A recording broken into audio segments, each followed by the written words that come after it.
today on Life and Faith. And so it's been difficult. My 3 years in India, hardest 3 years of my life, of all the things I've done, including being in the Marines. But it's 3 years that I wouldn't trade for anything. You couldn't have paid me $1 million a year to do something different, honestly. We have entered into an amusing ourselves to death moment in history. It doesn't make sense to me. If there is God, God's supposed to be free. I was 100% sure that I was sacrificing on the altar of truth my only chance for happiness in this world. Miracles don't necessarily change anybody's mind. They just get their attention. And so I had to run with my child on my back, the ESA army coming behind us. I said, gee, Uncle George, this is luxurious for a communist. Son, he said, nothing's too good for the worker, nothing.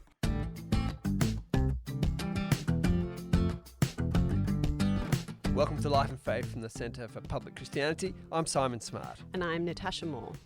Now, we seem to say this a lot on Life and Faith these days, but it is important to mention. Today's episode contains material that some listeners would find distressing, and there are parts here that are not appropriate for young children. Just something to be mindful of. Now, unusually, in this episode, we can't tell you who it is we're interviewing. Anonymity was a condition of this conversation, so let me introduce you to Investigator V. Well, actually, when I was a little kid, my father was a police officer, and he always told me not to become a police officer because they handle all these problems, and they're always the bad guy, and no one's really on their side. So I didn't grow up thinking I would go into investigations or law enforcement. No. I always thought I was going to go up and be something like a photojournalist and go out. And I liked photography even as a little kid and documenting things and seeing things. So that's kind of how I grew up, with a very adventurous, exploratory kind of mind. Despite his dad's advice, Investigator V very much went down the justice line. These days he's working undercover for IJM, International Justice Mission, which works to end global slavery. It's an ambitious task to launch yourself into in semi-retirement, but it kind of makes sense in light of V's career before this. 22 years in law enforcement. Prior to that, 6 years in the U.S. military in the Marines as a search and rescue swimmer on a helicopter. And my law enforcement career was 10 years in the California Highway Patrol, like the CHIPs. And then 12 years I transferred to the California Department of Justice and spent 12 years there investigating undercover drug operations, manufacturing of illegal drugs, investigating the Mexican mafia and drug organized crime and in the California and the West Coast. And then 2 years cross-sworn with the FBI doing high-level police corruption cases. Okay, well, all of those things sound interesting. Let's go back to the Marine Corps. Yeah. Tell us about the sort of places you went to. What was that experience like? Was it traumatic or was it lots of fun? It was traumatic in certain ways, but it was good for me. It was what I needed. You know, I grew up in a family and I didn't have money for college. And the time I enlisted in the Marines, they gave a bonus, or they gave a scholarship, so to speak, funding for college if you were to join. So I enlisted right out of high school. Now, that was against my parents' wishes. They didn't like that idea, but I sensed it was the right thing to do. And it seemed like a logical thing, so I enlisted. And it put me on a path to really learn discipline, to learn how to take care of myself, to learn how to take care of my teammates. I'll tell you, it was a lot of good for me. As a special agent at the Department of Justice, so that sounds kind of glamorous, we think we know a bit about, organised crime and drug cartels and so on from the movies. What do the TV shows and stuff get wrong, or what do they get right about what that world is like? Well, a lot of the TV shows don't get the whole timeline of crime and how it happens right. For instance, if we go out and we do a big case, they don't understand that we're going to spend the next 2 weeks just doing paperwork. Yeah. And that doesn't play so well on TV. No. And God forbid we end up getting in a shooting. And I've been in 2 fatal shootings. And I mean, you're not back at work the next day. There's a lot of review. There's a lot of oversight. There's a lot of boards that look into it. There's a lot of documentation. So all of that is what the public really doesn't see or understand. And TV just kind of collapses all that and makes it seem like it all just flows so well. And there are challenges and problems all along the way that really nobody wants to hear about. Because these are incredibly complex systems and cases, I imagine. Right. Do you feel like you saw progress, or is it one of those things where, you cut off one head and 3 more grow back? No, we saw lots of progress. I can tell you I worked on a team where we investigated the Mexican mafia manufacturing methamphetamine in California. The first year we started the team, we investigated over 200 methamphetamine labs just in Southern California. And through 2 more years of work, we had that down to like 20 meth labs. Now, unfortunately, at the same time, other surrounding states, Nevada, Washington, Oregon, they were seeing a rise in those crime. And maybe some people could argue that we're just pushing the crime around. But you know what? When we push it around, when we move it, we exploit its weakness. And so we had a definite impact, and you could see it and you could measure it. And the cost of drugs was getting higher. So that tells us we're having an impact because it's more expensive. It's one of the measurable things. You're doing some different type of work now, though. Right. International Justice Mission. How did you come to be working for them? I was looking at retiring. In California, they had a time frame where you could retire at age 50 from law enforcement if you had 20 or more years on. And I had 22, so I took that offer. And I was looking into doing some kind of work after retirement. And IJM, who I had no idea who they were, found out about that. And they actually called me out of the blue and began this dialogue about slavery and about oppression and about fighting human trafficking. And honestly, my first reaction was, what's slavery? I don't believe that. The IJM recruiter told me that back then, in 2007, there's 27 million slaves in the world. We were wondering if you would come help us fight them. I instinctively said, no, there's not. How can that be?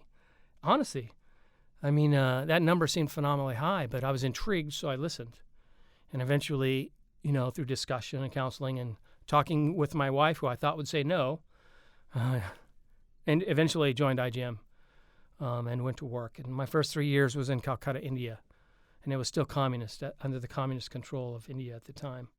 Tell us about that work. What does it involve? What are you trying to do?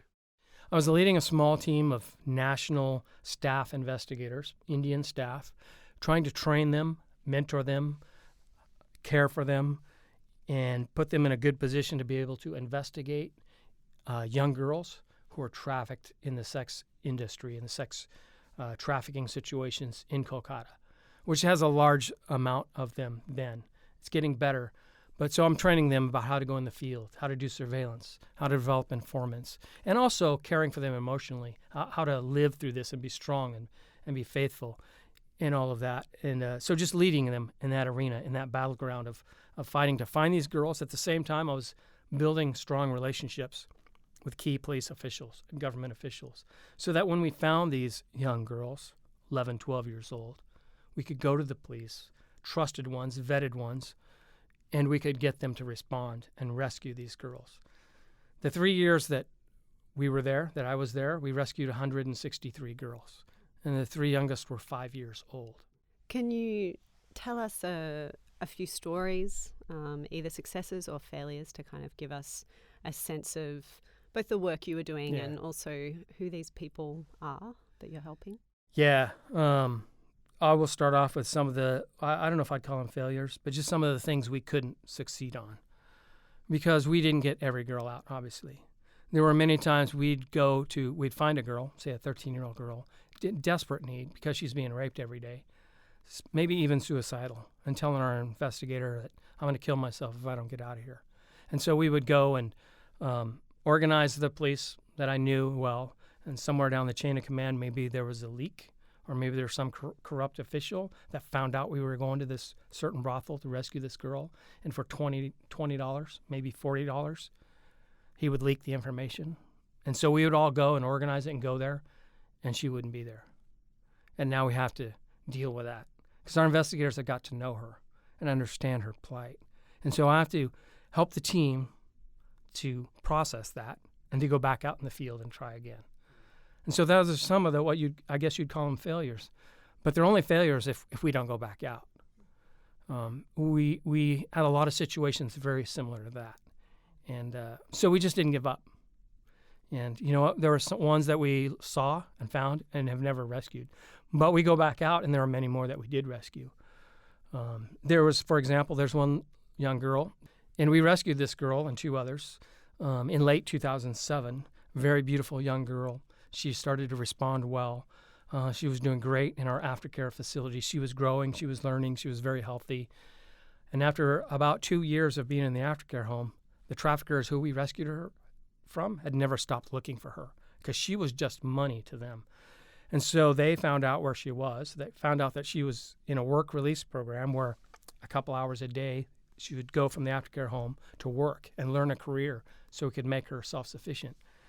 And so they sent a young man out to this work release program as well and convinced her that he loved her and that he wanted to marry her and that they could do all these things together. And, a young girl, she's very impressionable. So he convinced her to run away with him. And he actually took her on a train to the other side of India, all the way the other side to Mumbai, where the traffickers then took her, told him to go home, and brought her back into sex trafficking in Mumbai, a city of 22 million people on the other side of the country, thinking that we would never find her. In fact, when we went to the police with all of this, they interrogated the young man who did all this and said, look, I only know the train station in Mumbai where I dropped her off. They paid me 1,000 rupees, and that's all I know. And so the police said, well, we're done. It's impossible. We'll never find her. 22 million people.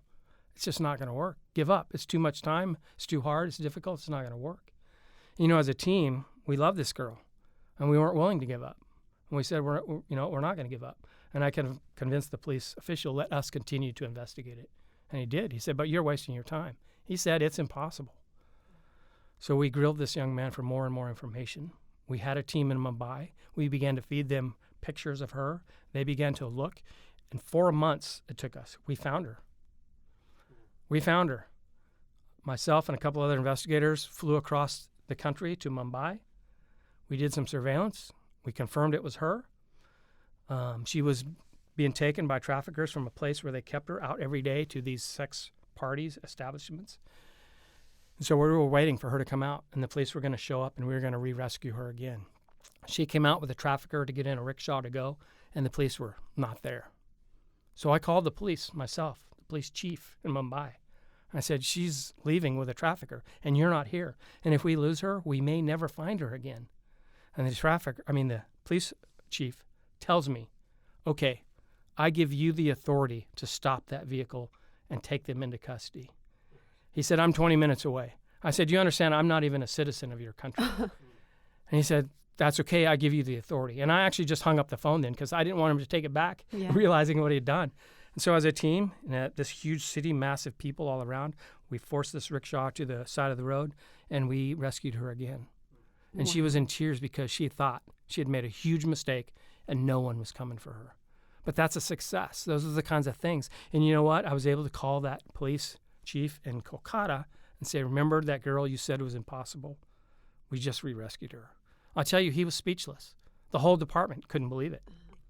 We brought her back 2 days later to Kolkata, where she testified against the original traffickers. They were counting on her not being there, and that's part of the reason they did that, because the trial was just starting, and she testified against them, and they got sentenced to 10 years hard labor.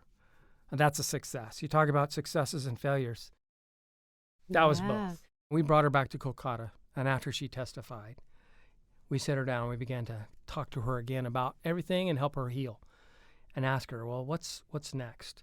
And so we began to give her some trauma-focused counseling again, and she grew, and she got healthy again.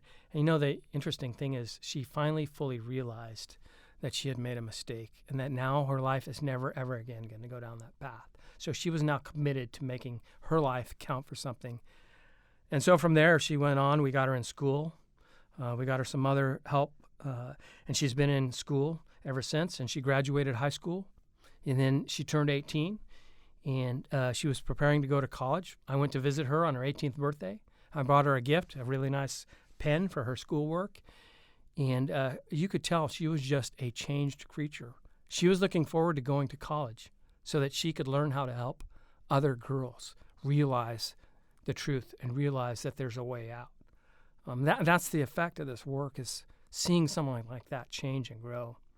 That's what we get to do. It's phenomenal. Wow, that's an amazing story.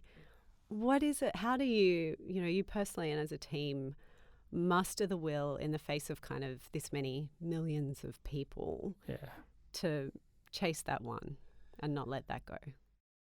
Well, that's a good question. I tell you that we believe that it's worth it. Yeah, we're not going to get them all. We're not going to end slavery in our lifetime. But we just personally believe we're going to fight as hard as we can, as long as we can, and rescue as many as we can, because we think the fight, the battle is worth it. And knowing that maybe we can't get them all. But you know what? We all have our faith, and we just believe that it's not our responsibility to get them all and then we win. Our responsibility is to be faithful. It's to do the work. It's to be present. It's to show up. And it's to not give up. And it's to give it our best. And when we do that, we just see these impossible things that so many people see aren't possible. We see them become possible. And for us, that's worth it.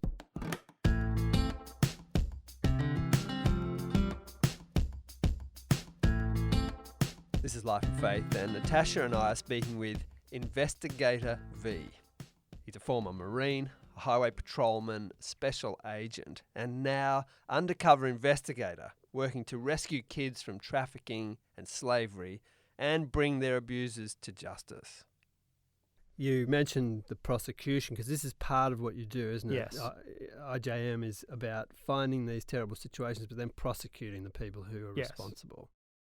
Yes, and in many of the countries where we operate, you know, they have some good laws on the books. Many of them just are not enforced, or they don't know how to prosecute them. And so we spend a lot of time actually just training prosecutors, training magistrates, training judges. When I went to Kolkata in late 2007, they had anti-trafficking laws on the books for 10 years, and they had not had a single conviction for it. It took us a year and a half, and many prosecutors didn't feel we would ever get a conviction. It's just too hard of a law to understand, to do. They just didn't believe it.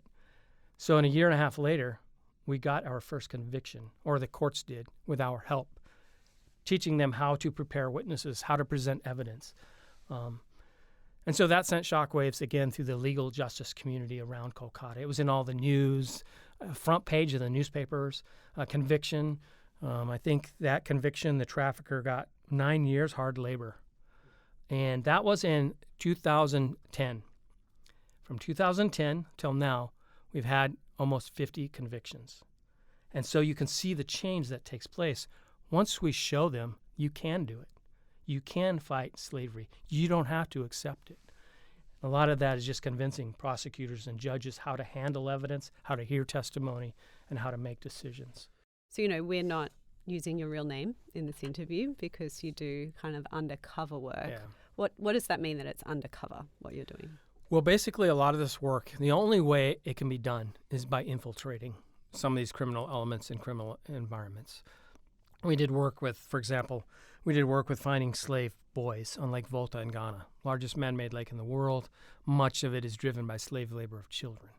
The only way for us to go down and find that out is to have some kind of system where we can talk with the slave masters and not say, we're here to check on slave boys, because we'd get shut down. We'd never find what we wanted to. So we developed an undercover plan. We developed a business that we could, as an international seafood market cafe. So we could go down, we could act like we're going to make money together, and we could actually talk to this slave master about making money while my colleague is talking to the slave boy to determine his true status. You know, we don't want to go and rescue a little boy that's out fishing with his father and mother on a boat. You know, we need to find out these things. So the only way you can do that is to do it in an undercover capacity. If I walk into a brothel in Sanagachi and I say, do you have any minors for sale? They're going to say, no, get out of here, or they're going to beat me up, or they're going to call the police, because they just don't operate that way. If they see you and say, I've seen him here before, he's a good customer, tell them about the girls we got. So it's important to kind of be able to walk this walk and talk this talk. You have to go into this darkness. You have to go into this evil, but it's not going to let you in if you're there to fight it. It's only going to let you in if you're there for some supposedly nefarious reason. That's on the nature of undercover work. And it's really challenging. It's really hard for investigators because they have to have this mindset on one hand. They have to walk, talk, and act like they're there to have sex with a young girl. At the same time, they have to actually not be that. They have to be thinking about strategy and safety and danger and risk, gather facts, gather information, articulate them, remember them, It's very, very hard and very challenging, but that's kind of like the dual world that undercover work is about. It's not for everyone. How do you maintain that separation? We talk a lot. We share a lot. It's very difficult. If you don't process things well, you should not do this work, because I've had a long enough career in law enforcement to see friends who have turned into alcoholics, who have been suicidal, who have beat their spouses and children, all because they haven't processed trauma or they haven't talked it out in some way. And so we spend a lot of time together as a small, intimate team building space that we're safe in, that we can talk about things, that I can share with my teammate. Hey, see that girl? Remember that girl that was in there? Yeah, man, that was an ugly side, and it just bugs me. We have to build that in. It's not going to come naturally, that kind of trust and confidence. So our team spends a lot of time debriefing, briefing, talking about things, and that only happens when you trust each other. That's the best we can do. How dangerous is the work that you do?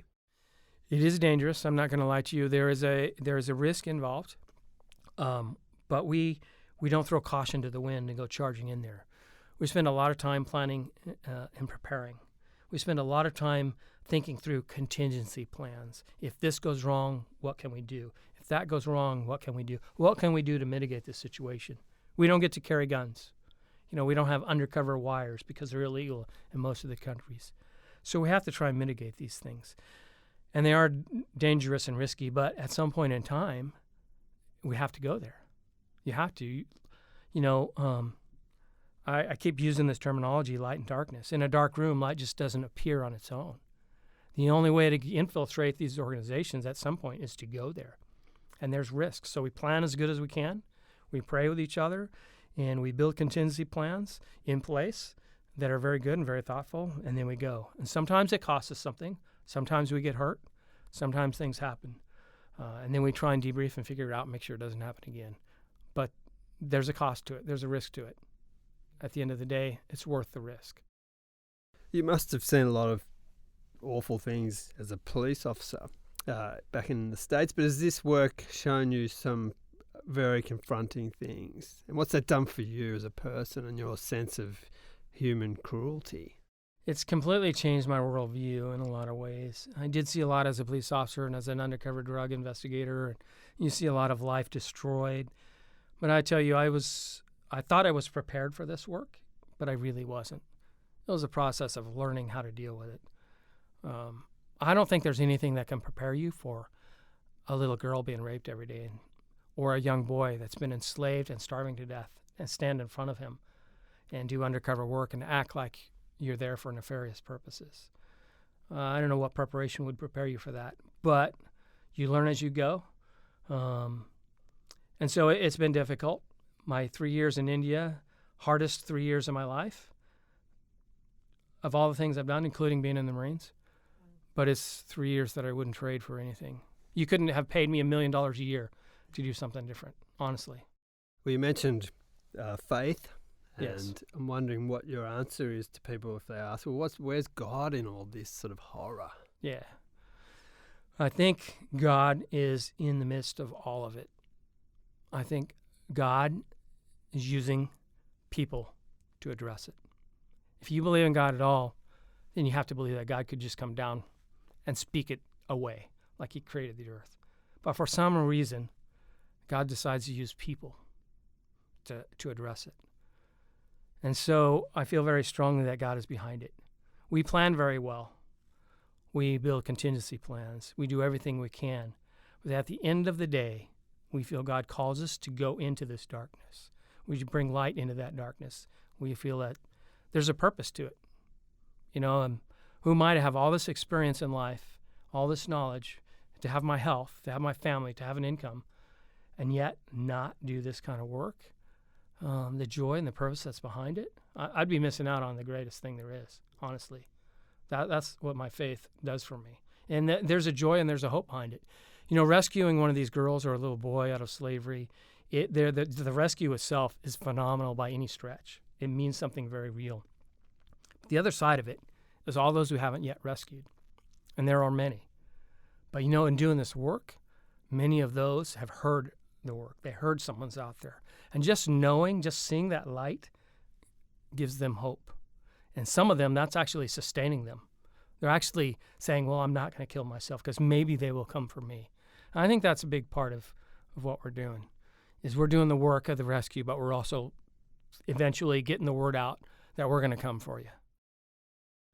What's your sense of the perpetrators in all this? You know, it's easy for us to go, well, these are just evil people. Yeah. But from all the things you've seen, you know, in this work, why do people do this kind of thing to each other? That's a great question. I think that there are many people out there, this is my personal opinion, there are many people out there who are fooled by evil, who are brought into this that care more about money, more about possessions, more about pleasure than they do about people. And that's they're just misguided passion and love, these things. And I feel sorry for them because they're headed to, in my opinion, a destiny that's very, very bad. And they're missing out on the best there is of life. I truly believe that passion for other people is just far bigger and better than we let it on to be. And so those people are fooled. That's sad. When a trafficker traffics a little girl and we rescue the girl and arrest the trafficker, it's not just the little girl's life who's destroyed. The trafficker's life is destroyed as well. And to spend 10 years at hard labor in an Indian prison is going to destroy you as a person. And in a certain sense, yeah, that's justice, but also thinking about it on the long-term worldview concept of that life is also destroyed as well. So in a certain sense, we feel sorry for these people because they bought into a lie. They've been fooled and they've been tricked, and it's costing them their lives. Is it important for you personally to continue to see the humanity in those people? It's important to try. And it's easy to think of them as evil people and they got what they deserved and forget about them. But I don't think that's the truth. I think deep down inside, I think some people can be redeemed. Maybe not all of them, but I think maybe, because let's face it, there's a lot of people that have grown up and not grown up well. And so they naturally gravitate, I'm going to get mine, I'm going to take care of myself, I'm going to win. Because love is a hard thing to find in this world sometimes. Some of these girls we rescued were sold by their own families into this and told every day that they're not loved, that no one's coming for them, that no man's going to want to marry them. And so they're just told this constantly, and they begin to believe it and break down. And then we come in and try and rescue them and try and get them to heal. You just got to keep in mind that people don't have all the answers that we have. They don't have all the experience that we have. They don't have loving families that we have. And I try and keep that in mind. I even as a police officer, I taught my drug investigators, when we arrest a criminal, let's at least treat him professionally. We don't have to call him names. We don't have to degrade him. Because deep down inside of that evil outer shell, there's a person there. And I'd like to try, as hard as that is, to maybe redeem them someday too. What's it done to you personally? And you said it affected your worldview. Has it affected your sense of the character of God, that this type of dreadful degradation occurs? Has that, or at least challenged you? It did in the beginning. Because in the beginning, when you go to these places and you stand in the presence of this kind of evil, kind of my go-to thought was, what is God thinking? What is he doing? In Sonagachi, there's 6,000 to 10,000 young women. God, how could you let this happen? So there is that process. And then you realize, well, wait, I'm here. I'm standing here. God has called me here. So the reality is that it's in our world. You can ignore it, or you can choose to be a part of solving it. And that's kind of how it's changed my worldview, is that God has me here for a purpose. And it's not to retire and play golf and have fun, which sounds very inviting, and I'm not against that. But I tell you what, being involved in this work has been so good. It's dark, it's evil, it's ugly, it's costly, but the joy and the purpose that comes from it is just hard to describe.